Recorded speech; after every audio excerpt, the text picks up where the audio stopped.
샬롬.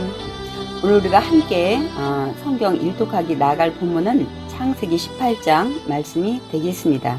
우리 창세기 17장에서는 하나님께서 이제 아브라함에게 다시 99세 때 나타나셔서 자손과 땅에 대한 언약의 말씀을 다시 해 주십니다.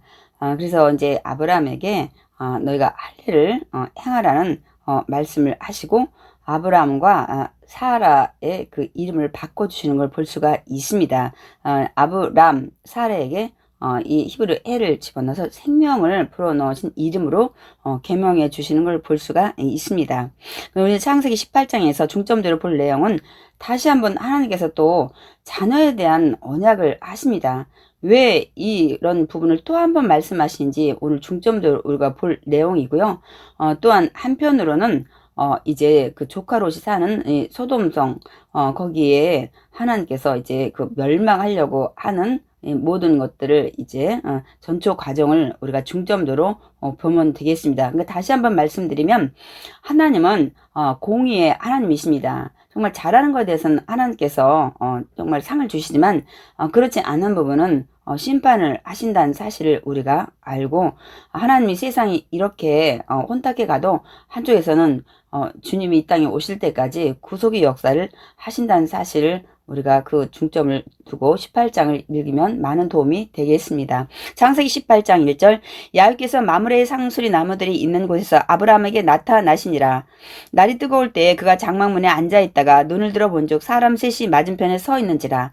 하나님이 이제 영신 하나님이 육신으로 나타나신 걸 볼 수가 있습니다. 지금까지 한 번도 그런 일이 없었지만은 오늘 이렇게 그 보이는 한 인간의 모습 보이는 걸 볼 수 있습니다. 우리가 이제 보통 걸 신인 동형론이라고 얘기를 하는데요.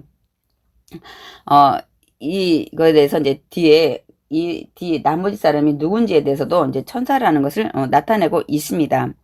눈을 들어 본즉 사람이 맞은편에 서 있는지라. 그가 그들을 보자 곧 장막문에서 달려나가 영접하며 몸을 땅에 굽혀 이르되 내 주여 내가 주께 은혜를 입었사오면 원하건대 종을 떠나 지나가지 마시옵고 물을 조금 가져오게 하사 당신들의 발을 씻으시고 나무 아래서 씻어서 아브라함이 이 장막문에 있는 거는 보면 그 모든 것을 책임지고 있다는 것을 우리가 알 수가, 이 지위를 알 수가 있고요. 그리고 이게 나그네를 영접하는 것이 고대에는 이게 모든 것이 습관화된 것을 우리가 알 수 있습니다. 또한 우리가 신명기 보면 하나님께서 말씀하셔요. 너희는 나그네를 사랑하라. 전에 너희도 애굽 땅에서 나그네 되었음이라 하고 말씀하고 뭐 고아와 과부에게 나는 하나님이라는 것을 늘 말씀을 또 하고 있습니다.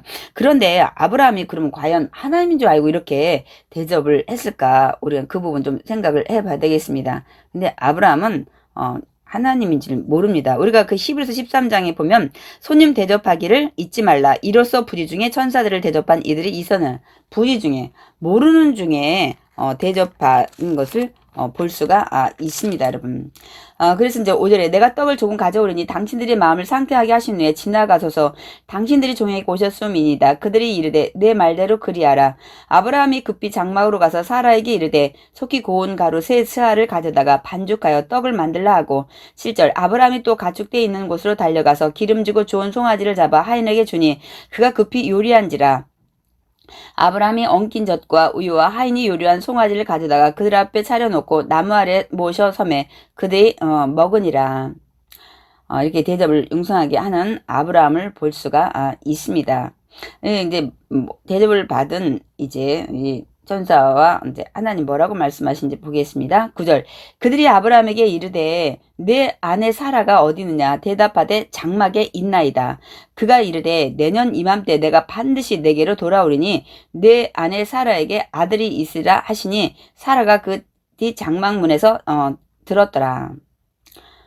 내년 이맘때 내가 반드시 내게로 돌아올 텐데 그때 사라에게 아들이 있을 거라고 다시 한번 언약의 말씀을 하십니다.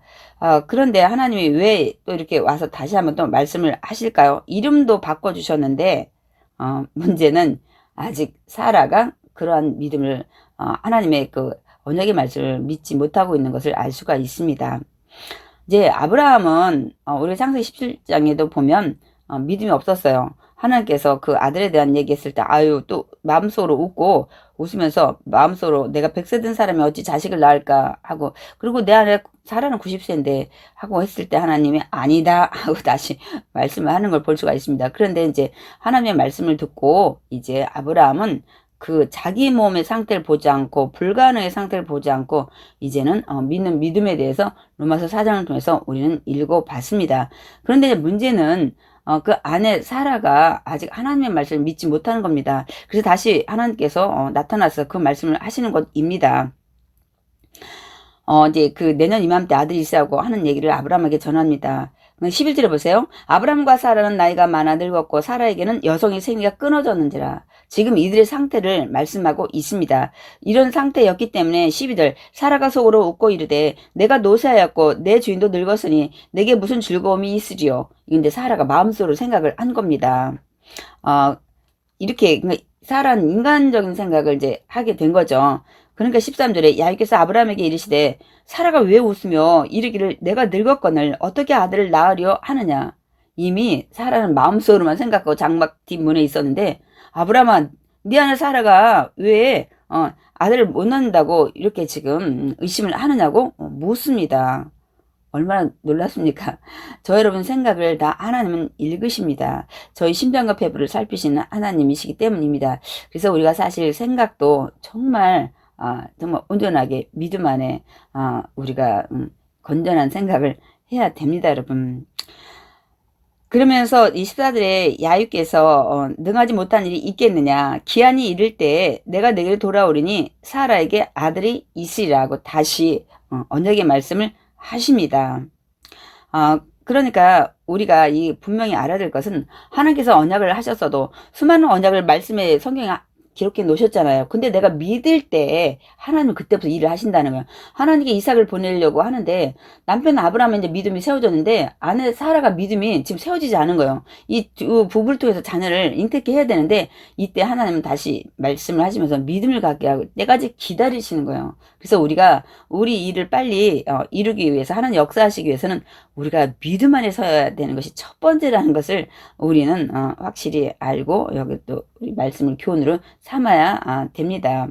그래서 우리가 보통 인간의 한계를 우리는 그 하나님의 한계로 규정할 때가 많이 있어요. 근데 이건 절대 그렇지 않다는 사실이죠. 또 인간으로 하다가 불가능을 또 이것도 하나님의 불가능으로 여기면 안 됩니다. 인간의 한계를 뛰어넘는 하나님, 인간의 불가능을 초월하신 하나님인 것을 우리가 온전히 믿고 약속이 말씀하셨다면 그 말씀을 의심 없이 믿을 때 하나님은 그때부터 일을 하신다는 사실입니다, 여러분.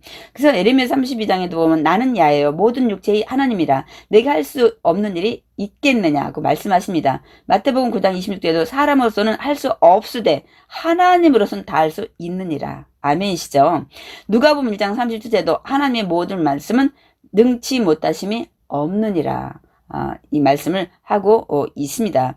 그래서 아브라함도 웃고 사라도 웃고 그러니까 이게 비웃음은 아니지만 그럴 리가 있겠어요. 그건 안 되죠. 하는 이 웃음을 하나님 진짜 웃음으로 이 창세기 21장에 가면 이게 진짜 이삭의 이름도 웃음으로 짓지만은 그때 사라가 고백을 합니다. 정말 하나님 나를 웃게 진짜 하셨다. 이 말씀을 하십니다, 여러분. 하고 있습니다. 그래서 15절 사라가 두려워서 부인하여 이르되 내가 웃지 아니하였나이다 이르시되 아니라 내가 웃었느니라. 다 아십니다. 그래서 이제부터 사라가 하나님 말씀을 온전히 믿기 시작을 합니다. 그래서 하나님은 믿을 때 이제 하나님께서 이 부부에게 잉태케 하는 일을 하시는 걸 볼 수가 있습니다. 또한 이제 16절에서부터는 이제 이 조카롯이 살던 이 소돔 땅에 이 악한 것을 하나님께서 심판을 준비하시는 걸 볼 수 있습니다. 16절 그 사람들이 거기서 일어나서 소돔으로 향하고 아브라함은 그들을 전송하러 함께 나가니라. 야훼께서 이르시되 내가 하려는 것을 아브라함에게 숨기겠느냐. 아브라함이 믿음으로 의했으니까 하나님께서 모든 걸 알려주시는 걸 볼 수 있습니다. 그러니까 친한 거죠. 그래서 저와 여러분이 하나님의 뜻을 알기 위해서는 우리도 하나님하고 친해야 될 것 같습니다. 그러니까 믿음으로 의롭게 살 때 하나님은 우리 앞길을 조명해 주시고 모든 것을 알게 하신다는 사실을 우리가 깨닫길 원합니다. 18절 아브라함은 강대한 나라가 되고 천하 만민은 그로 말미암아 복을 받게 될 것이 아니냐. 내가 그로 그 자식과 건수에게 명하여 야훼의 도를 지켜 의와 공도를 행하게 하려고 그를 택하였나니 이는 나 야훼가 아브라함에게 대하여 말한 일을 이루려 함이니라. 무슨 말씀입니까? 이제 아브라함 예, 내가 너를 택한 이유가 뭔지 아냐고 말씀합니다. 내가 아브라함을 택한 이유는 이 야훼의 도를 가리켜 가지고 후손 지키게 하려고 내가 너를 택했다고 말씀하고 있습니다. 그래서 우리는 아브라함의 후손이잖아요. 그래도 우리도 우리 믿음의 도를 내가 먼저 온전히 쓰고 그걸 후손에게 여러분 우리가 가리키면서 전수하는 게 저와 여러분의 사명입니다. 갈라디아서 3장 29절에 보면 너희가 그리스도의 것이므로 곧 아브라함의 자손의 약속대로 유업을 이을 자니라. 그러니까 하나님의 유업의 상속자라고 말씀하고 있습니다. 여러분 20절 야훼께서 또 이르시되 소돔과 고모라에 대한 부르짖음이 크고 그 제약이 심히 무거우니 내가 이제 내려가서 그 모든 행한 것이 과연 내게 들린 부르짖음과 같은지 그렇지 않은지 내가 보고 알려노라. 하나님 모르실까요? 하나님 다 아시죠? 네, 왜 다시 확인하러 오셨나요? 이들에게 회개의 기회를 주시려고 하는 것을 우리가 볼 수가 있습니다, 여러분. 그러니까 이미 하나님은 사실 소돔과 고모라 성을 멸하기로 이제 작정을 하셨는데 이제 그 뒤에 보면 소돔과 고모라가 불과 요양으로 이제 성이 멸망하는 걸 볼 수가 있습니다. 근데 이제 우리가 이걸 하기 전에 베드로후서 2장 6절 그 8절을 좀 한번 나중에 읽어도 되지만 좀 한번 좀 읽기를 원합니다. 소돔과 고모라 성을 멸망하기로 정하여 제가 되게 하사 후세에 경건하지 아니할 자들에게 본을 삼으셨으며 무법한 자들의 음란한 행실로 말미암아 고통당하는 의로운 옷을 건지셨으니. 그래서 이 지금 소돔이 어떤 상황인지를 말씀하고 있습니다. 굉장히 음란이 굉장히 지금 말도 못하는 그런 악에 처해 있는 이 상황을 말씀하고 있고 왜 소돔과 고모라를 내가 멸망하는 줄 아냐. 앞으로 후대에 그 멸망하는 소돔과 고모라 성을 보고 너희들이 음행한 이렇게 악한 일에 있어서는 안 된다. 반드시 회개하지 않으면 멸망당한다는 걸 여러분 보이기 위한 본으로 삼으셨다고 말씀하고 있습니다, 여러분. 그래서 우리가 정말 지금 시대가 얼마나 성적으로 악합니까? 그래서 우리가 정말 깨달아야 돼요. 이게 계속된다면 하나님 반드시 그냥 간과하지 않으실 것입니다. 그래서 이제는 22절 그 사람들이 거기서 떠나 소돔으로 향하여 가고 아브라함은 야훼 앞에 그대로 섰더니 이제 아브라함이 큰일 났어요. 이 소돔성에 누가 살고 있어요? 조카 롯이 살고 있잖아요. 구해야 되는 거예요. 구해야 돼. 그래서 하나님 앞에 막 중보기도를 합니다. 23절 아브라함이 가까이 나아가 이르되 주께서 의인을 악인과 함께 멸하라 하시나이까? 그 성 중에 의인 50명이 있을지라도 주께서 그곳을 멸하시고 그 50의인을 위하여 용서하지 아니하시리까? 주께서 이같이 하사 의인을 악인과 함께 죽이심은 부당하오며 의인과 악인을 같이 하심도 부당하니이다. 세상을 심판하신 이가 정의를 행하실 것이 아니니까. 하나님 정말 세상 심판은 바른 일 하시는 분 아닙니까? 의인이 50명이 있다면 어떻게 의인을 죽이면서까지 그 성을 멸하시나이까? 50명 정도는 되겠지 하고 그 속에 조카 롯이 이제 포함될 걸 생각하고 이렇게 넉넉히 잡아서 얘기를 하고 있습니다. 그래서 우리는 반드시 이걸 알아야 됩니다. 이 잠언 11장에도 보면 의를 굳게 지키는 자는 반드시 하나님의 생명의 이름을 구원시키지만 악을 따르는 자는 사망에 이르게 한다는 사실을 우리가 분명히 알고 있어야 됩니다, 여러분. 그래서 사실은 그 예루살렘 성도 나중에 이제 파괴가 돼가지고 이들이 다 이제 바벨론의 포로로 잡혀가잖아요. 그때도 분명 에레미야를 통해서 그 말씀을 하셨습니다. 너희는 예루살렘 거리로 빨리 다니며 그 넓은 거리에서 찾아보고 알라. 너희가 만일 정의를 행하며 진리를 구하는 자를 한 사람이라도 찾으면 내가 이 예루살렘 성은 내가 용서하고 멸망하지 않겠다고 분명 에레미야를 통해서 미리 선전포고를 하셨습니다. 그러나 이들이 회개하지 않으니까 결국 예루살렘이 다 파괴되고 이제 이들이 포로로 잡혀가는 것을 알 수가 있습니다. 그래서 우리는 반드시 우리가 그 불의에 있는 자리에 있다면 사망과 멸망의 심판에 있다는 사실을 우리가 알아야 됩니다. 그래서 오늘 이렇게 이제 소돔성이 그렇다고 해서 이제 이 성을 멸하시려고 할 때 이 의도를 알고 아브라함이 조카 롯을 구하기 위해서 하나님 앞에 계속 중보하는 걸 볼 수 있습니다. 그렇게 말씀을 이제 올리니까 26절 야훼께서 이르시되 내가 만일 소돔 성읍 가운데서 의인 50명을 찾으면 그들을 위하여 온 지역을 내가 용서하리라. 하나님이 즉각 대답을 그래 50명 있으면 내가 그 성 멸하지 않을게 하고 말씀하십니다. 그래서 아브라함이 27절 대답하여 이르되 나는 티끌이나 재와 같사오나 감히 내가 또 죽게 아뢰나이다. 28절 50의인 중에 5명이 부족하다면 그 5명이 부족함으로 말미암아 온 성읍을 멸하시리까? 이르시되 내가 거기서 45명을 찾으면 멸하지 아니하리라. 한 명 5명 줄여가지고 좀 말씀을 올려봤는데 그래 내가 45명이라도 멸하지 않을게.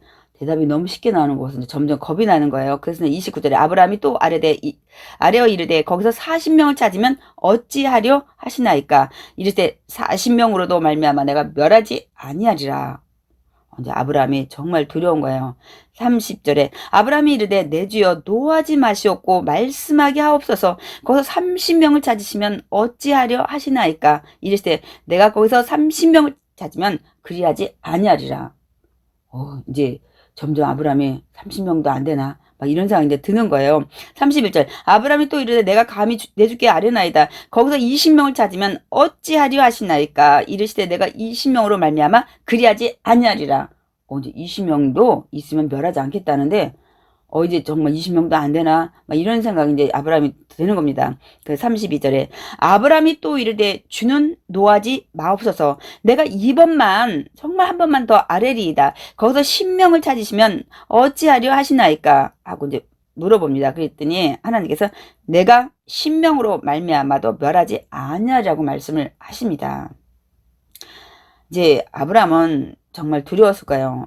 왜냐하면 이 10명이라는 단어는 유대인들하는 최소 공동체의 단어입니다. 그러니까 한 가족을 말할 때라든지 이럴 때 사용하는 이 10명입니다. 그럼 이 조카 롯을 가족을 10명 친다 그러면 그럼 이제 한 가정이라도 의롭지 않을까. 우리 조카 롯만큼은 하고 생각하고 10명을 제시를 하나 때 했는데 그래 하고 말씀을 하시는데 이제 정말 조카 내 롯은 그 가정은 의로울까 이제 굉장히 걱정이 됐을까요? 그런데 더 이상 이제 어떻게 부탁을 할 수 없는 상황입니다. 어쨌든 이게 끝까지 정말 조카로서 위해서 기도하는 아브라함을 볼 수가 있습니다. 그리고 유대인들은 10명만 남자가 되면 회당을 만드는 이런 가장 기본 공동체이기 때문에 더 이상 이제 뭐 얘기를 할 수가 없는 상황이니까 아브라함으로서는 최선을 다한 것을 볼 수가 있습니다, 여러분. 오늘 우리가 18장을 이제 마쳤는데 18장에서 정말 세상 가운데 한쪽에서 구원의 역사를 계속 주님 올 때까지 이룬다는 사실과 한편으로는 공의의 하나님께서 이게 정말 악인들을 심판하시는 것을 우리가 볼 수가 있습니다. 그래서 우리 창세기 18장을 통해서 정말 우리가 어떻게 믿음 안에 있어야 될지, 이게 하나님이 약속을 하셔서도 믿음이 없을 때, 아직 사람의 믿음이 부족할 때 하나님은 자녀를 지금 주시지 않고 있는 상황을 볼 수가 있습니다. 그래서 우리가 정말 온전한 믿음 갖는 게 우리가 첫 번째 우리 기도 제목이고 우리가 행해야 될 것이라는 것을 사실 알고, 또한 이렇게 악한 자들을 하나님 반드시 심판하신다는 사실을 우리가 잊지 않고 이 오늘 창세기 18장 말씀을 우리가 마음에 깊이 교훈으로 새겨야 될 것입니다.